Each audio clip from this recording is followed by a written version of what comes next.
Hello everyone, my name is Anne-Marie Hoppitt and I'm a library team assistant with Hampshire Libraries. The book I would like to recommend to you today for National Shelf Service is The Lion, the Witch and the Wardrobe by C.S. Lewis. This is rather a classic of children's literature and it's a book I grew up with and still to this day love very, very dearly. The book starts with 4 children, Peter, Susan, Edmund and Lucy, being sent off to a big country house for part of the summer. And while they're there, of course, they go exploring. And when they're exploring, Lucy, the youngest, slips into an interesting wardrobe, and in the back of the wardrobe, she finds a way into another world called Narnia.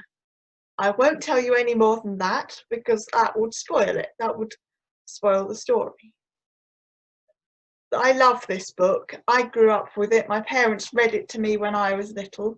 Then I read it to myself, and even now I'll still come back and read it. I adore it partly because of the escapism I felt when I was a child, and also I don't think the Narnia books are really books you can grow out of.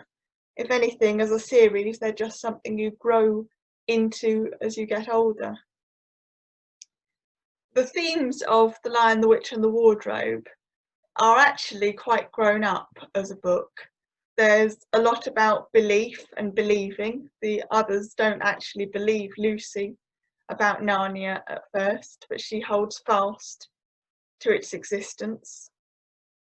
And then there's belief within Narnia as well.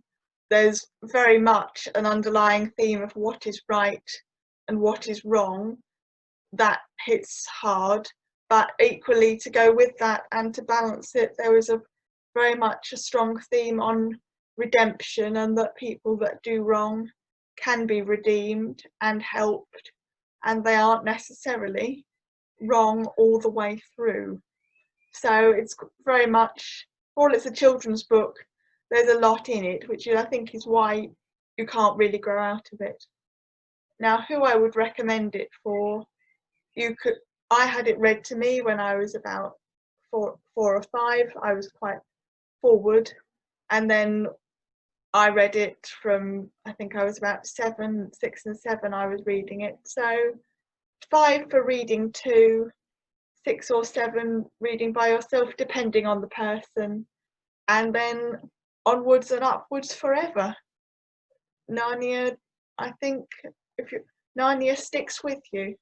The escapism of a world in the wardrobe certainly does. I spent copious hours checking the backs of wardrobes when I was smaller, but I didn't ever find it. But you have always got the book where there is a world in the back of a wardrobe.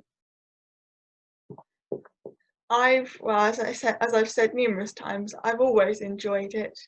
I find this book so magical.